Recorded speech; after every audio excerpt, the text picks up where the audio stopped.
হ্যাঁ বন্ধুরা, আমি সুদীপ্ত স্বপ্নরানার পক্ষ থেকে নিয়ে চলে এসেছি আরও একটি নতুন ভিডিও।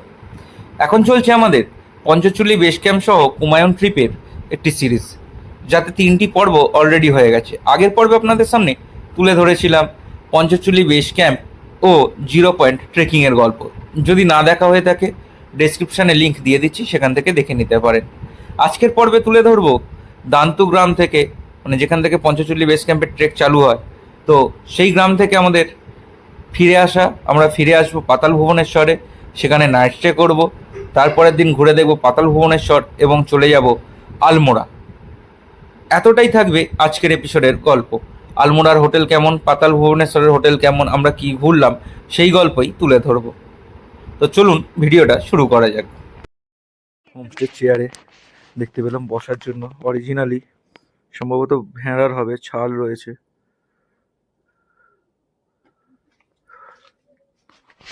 আমাদের হোমস্টে থেকে ভিউটা জাস্ট দেখুন।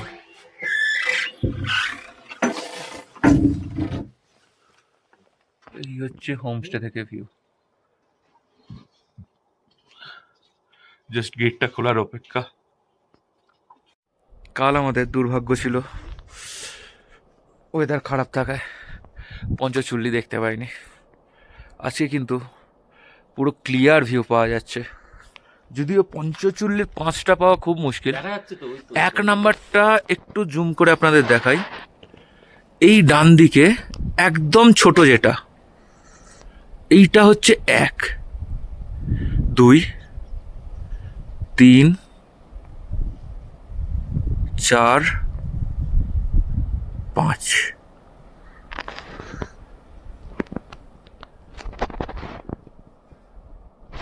এই হচ্ছে পঞ্চচুল্লী থেকে একবার 360 ডিগ্রি ভিউটা আপনাদের দেখাই।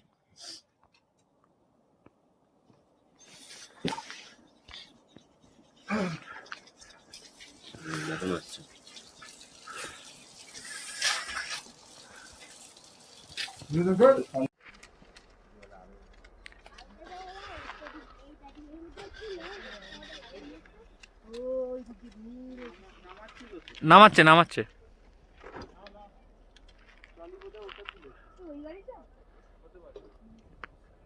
আমাদের পঞ্চচুল্লী বেস ক্যাম্প ট্রেক হয়ে গেল।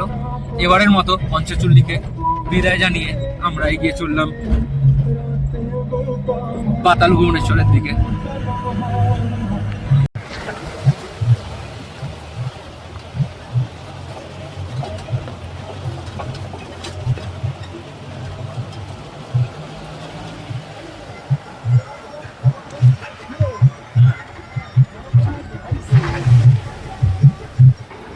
ধারচুলা থেকে দান্তু বা দান্তু থেকে ধারচুলা, এই রাস্তাটা কিন্তু বলতে গেলে প্রায় খুবই খারাপ, যাকে বলে একদমই অফ রোডিং। প্রচুর বাইকার্সও যার জন্য এখানে এই রাস্তা উপভোগ করতে যায় বা এই রাস্তায় বাইকিং রাইড করতে যায়। তবে এই রাস্তাটায় গাড়িতে করে আসা কোমরের জন্য খুব কষ্টসাধ্য। আগের দিন রাত হয়ে গেছিলো বলে এই রাস্তা আপনাদের সামনে তুলে ধরতে পারিনি, আজকে তুলে ধরছি। দেখুন রাস্তা দিয়ে কেমন জল অনবরত বয়ে চলেছে এবং বাঁ দিকে দেখতে পাওয়া যাচ্ছে প্রচুর বাইকার্স দাঁড়িয়ে রয়েছে।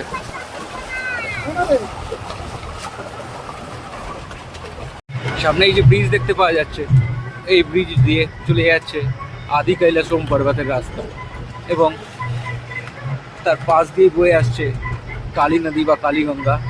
এবং এই নদী হচ্ছে এখানকার ভারত এবং নেপাল সীমান্তের বর্ডার। আর একটু সামনে গিয়ে দেখাচ্ছি, এই দিয়ে আসছে ধৌলি নদী, আমরা যেটা দিয়ে এলাম, এবং আদি কৈলাসম পর্বতের ওই দিক থেকে আসছে কালী নদী।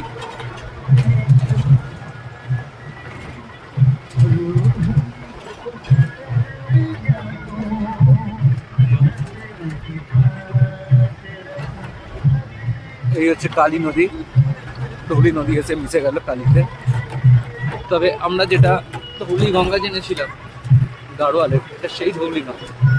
এবং এই কালী নদীর উল্টো দিকটা হচ্ছে আপনার নেপাল। এই নদী এখানে বর্ডার।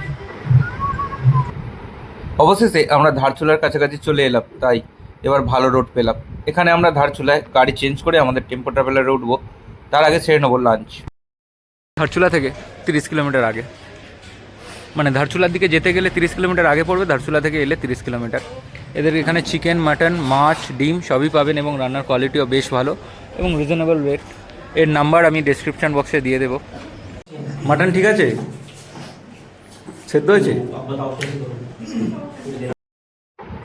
লাঞ্চ করে আমরা আবার এগিয়ে চললাম আমাদের গন্তব্যের উদ্দেশ্যে।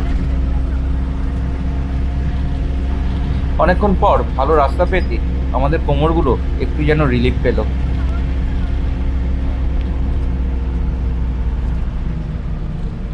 অন্ধকার হতেই আমাদের সাহায্য গাড়ির ভিতরে লাইট জ্বেলে দিলে, লাইট জ্বলার পরে এরকম একটা দেখতে লাগছে।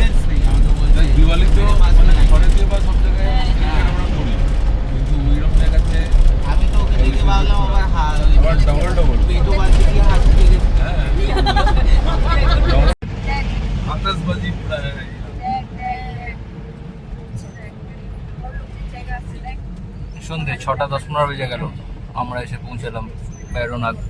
এখান থেকে পাতাল ভুবনেশ্বর আর প্রায় 45 মিনিটের মতো লাগবে।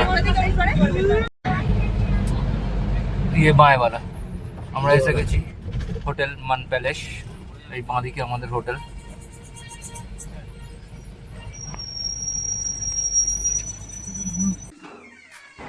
হোটেলের ব্যালকনিটা বেশ বড়, গ্রুপ থাকলে সবাই মিলে আড্ডা দেওয়ার জন্য খুব ভালো। আমরা এখানেই বসে একটু পরেই মুড়ি মাখা চালু করব। তবে আমি এই হোটেলটা কাউকে রেকমেন্ড করব না বুক করার জন্য। তার কারণ আমাদের সঙ্গে একটা প্রবলেম হয়েছিল, সেটা হচ্ছে আমরা অলরেডি, যেহেতু আমার ব্যবসা চলে, আমি মালিকের সঙ্গে যোগাযোগ করে B2B সিস্টেমে বুকিং দিয়েছিলাম এবং 8,000 টাকা অ্যাডভান্স করেছিলাম। যাওয়ার আগের দিনেও আমি ফোন করেছিলাম, তখনও বলেছিলেন রুম আছে। কিন্তু আমরা যখন পৌঁছলাম, আমাদের যেতে যেহেতু লেট হয়েছে, তার আগে একটা 32 জনের ভালো মারোয়াড়ি টিম ঢুকে গেছিলো।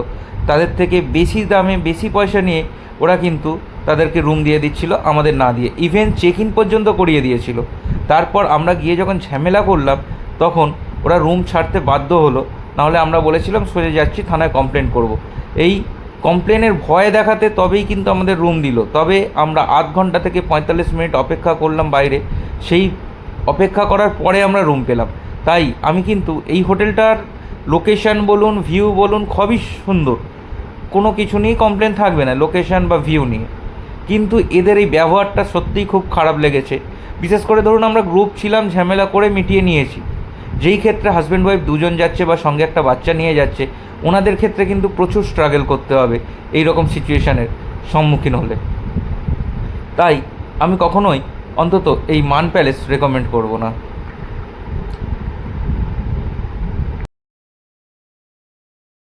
আমাদের রাতের ডিনারও এসে গেছে। ডিনারে ছিল রুটি, স্যালাড, আচার এবং ডিম কারি। পাতাল ভুবনেশ্বরের হোটেলের ব্যালকনি থেকে এই ভিউটা দেখতে পাওয়া যাচ্ছে। ওয়েদার ক্লিয়ার থাকলে রেঞ্জটা আরও ক্লিয়ার হতো।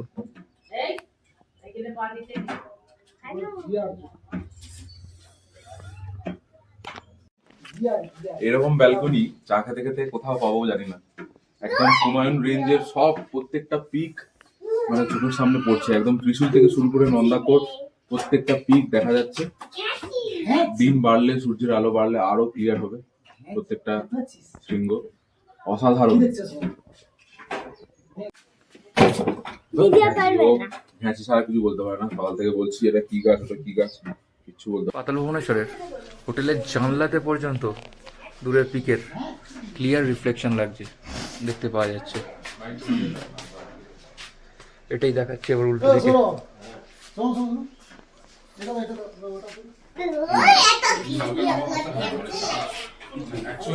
ব্রেকফাস্ট এসে গেছে, পুরি, আলুর দম আর এই আমাদের ঘেঁচি। ক্যামেরা খুললেই বিরক্ত, আর কেউ গান গাইলেও বিরক্ত। ঘেঁচি কেমন লাগছে খেতে? ঘ্যাচি, অনলি ঘ্যাচি, আর কিচ্ছু পারে না। উল্টো দিকে এই ভিউ দেখতে দেখতে ব্রেকফাস্ট করা। জুম কর।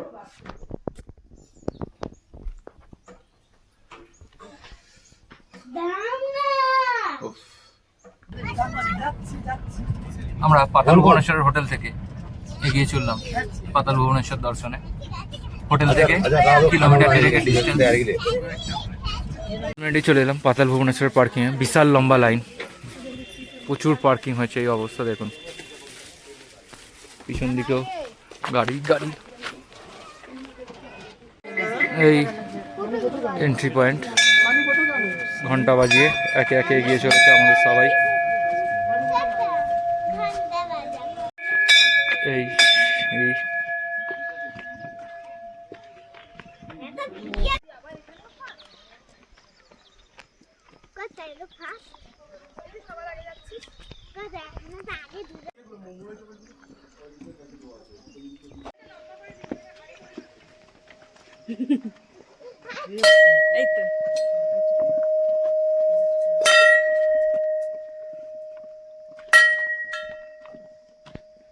এখানে মোবাইল জমা দিয়ে তারপর এখানে লাইন দিতে হবে এবং এগোতে হবে। তাই আর গোয়ার ভিতরের দৃশ্য দেখাতে পারলাম না, তবে অবশ্যই একবার এসে ঘুরে যাবেন, নাহলে অনেক কিছু মিস করবেন। কিন্তু ভিতরে আলাদাই এক শান্তি রয়েছে, আর তার সঙ্গে রয়েছে আমাদের সনাতন ধর্মের অনেক ইতিহাস। পাতাল ভুবনেশ্বর থেকে আমরা বেরিয়ে পড়লাম হাটকালিকা মন্দিরের উদ্দেশ্যে। চলে এসেছি হাটকালিকা মন্দির, হুমায়ুন রেজিমেন্টের কুল দেবী মনে হয় এই হাটকালিকাকে। খুব জাগ্রত মন্দির এখানকার।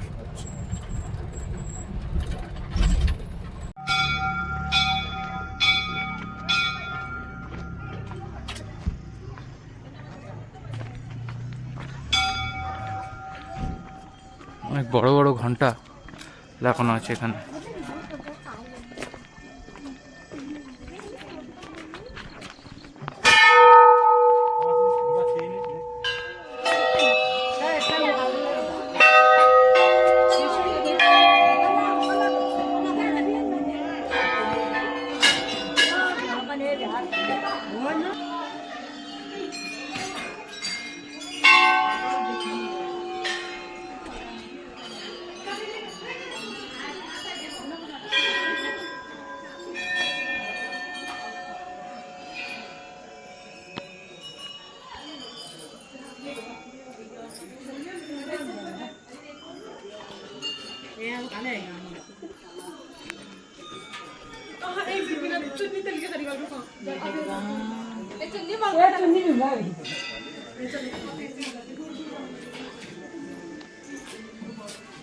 মন্দির এই হচ্ছে মেন মন্দির। এই গর্ভগৃহের ছবি বা ভিতরের ছবি তোলা নিষিদ্ধ, তাই আর ভিতরের ফটো ভিডিও কিছু আপনাদের সামনে তুলে ধরতে পারবো না। এখানে ভিডিও বন্ধ করছি।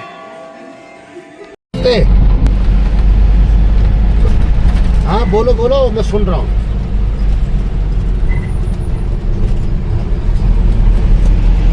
আমরা এলাম গুরুদেবতার মন্দিরে।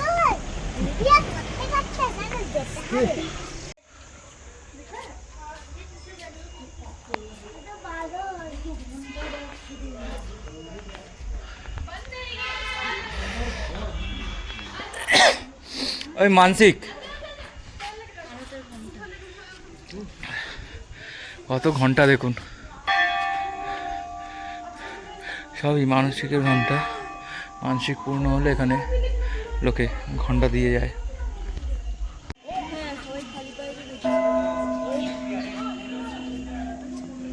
শুধু ঘন্টা আর ঘন্টা। আলমোড়া ঢুকতে ঢুকতে প্রায় সূর্য অস্ত চলে গেছে, সদ্য সন্ধে নেমে আসছে। আর এই সন্ধ্যাবেলা যেহেতু এই টাইমটা ছিল কালী পুজো বা দীপাবলির সময়, তাই প্রত্যেকটা বাড়িতেও লাইট ছিল, হোটেলে তো ছিলই। সেই লাইটগুলো জ্বলে ওঠার পর দূরের আলমোড়া শহর যেন একদম ঝলমলিয়ে উঠলো সন্ধ্যার আকাশে। হোটেল হিমসাগর পার্কিং আগে যা। এই হচ্ছে এন্ট্রি, বাঁদিকে রিসেপশন, ডান দিকে লম্বা বসার জায়গা রয়েছে, স্ক্রিনও রয়েছে। হোটেলের রেটটা একবার আপনাদের দেখে দিই। কন্ট্যাক্ট নাম্বার আমি ডেসক্রিপশন বক্সে দিয়ে দেবো, সেখান থেকে আপনারা কন্ট্যাক্ট করে নিতে পারবেন বা আমার মাধ্যমে বুকিং করতে পারবেন। এই সেম রেটেই পাবেন আমার মাধ্যমে বুকিং করলে। ওইটা জিএসটিটা আমি ছাড় করে দিতে পারবো। তো দেখে নিন, রুমগুলো দেখাবো। হিমসাগরের পার্কিং, গাড়ি পার্ক হয়ে গেল। এইটা দিয়ে ঢুকলেও রিসেপশান, আবার অন রোডও একটা রিসেপশান রয়েছে যেটা দিয়ে আমি ঢুকেছিলাম। এইটা দিয়ে ঢুকলো রিসেপশন, ভেতরটা তো আপনাদের দেখালাম, রুমগুলো দেখাবো। দারুণ হোটেল কিন্তু, ফার্স্ট ফ্লোরেই আমাদের হোটেল। এই আমাদের রুমগুলি সবই রয়েছে পরপর। এই পরিণাটি কোথায় নিয়ে?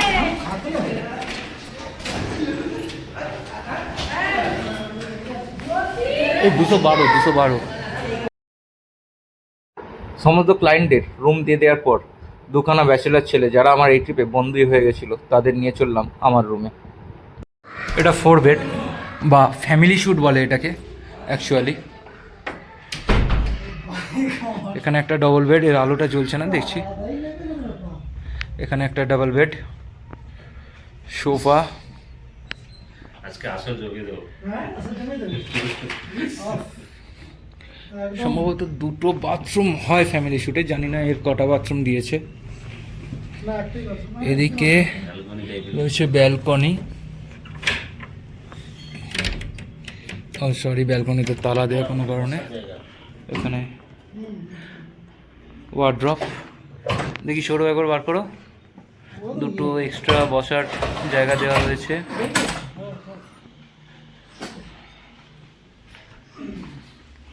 এই হচ্ছে বাথরুম, কোমোড রয়েছে, ঢুকেই বেসিন পাবেন, ঠান্ডা জল গরম জল দুয়েরই ব্যবস্থা রয়েছে। ডাবল বেড আপনাদের দেখাচ্ছি, ওটাতে একটা 4 বেড দেখলেন। ঢুকেই ডাবল বেড কিং সাইজ, 3জন ইজিলি থাকতে পারবে। একটা টেবিল, একটা সোফা, এলইডি রয়েছে, নাইট ল্যাম্প রয়েছে। এদিকে সবচেয়ে বড় জিনিস সেটা হচ্ছে ভিউ রয়েছে, টাওয়েল, বড় ড্রেসিং টেবিল রয়েছে একটা। আর ওয়াশরুমটা দেখিয়ে দিই, এখানে অলরেডি একটা ব্ল্যাঙ্কেট দেওয়া রয়েছে, তারপরেও দেখছি এর ভিতরে এক্সট্রা ব্ল্যাঙ্কেট রয়েছে লাগলে নেওয়ার জন্য। ওয়াশরুমটা, বেসিন, গিজার,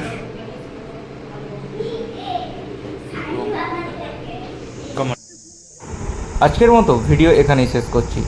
এই সিরিজের অন্তিম বা পরবর্তী পর্বে তুলে ধরবো আলমোড়ার আশেপাশে কী কী সাইট সিন আমরা ঘুরেছি, সেগুলো কেমন ছিল, কতটা ভালো বা কতটা খারাপ, এবং তারপর আমাদের ফিরে আসার গল্প। তো বন্ধুরা, এই ভিডিও এখানেই শেষ করছি। ভালো লাগলে একটা লাইক অবশ্যই করবেন, বা আপনাদের কেমন লাগলো সেটা কিন্তু কমেন্টসে জানাবেন, খারাপ লাগলে সেটাও জানাবেন।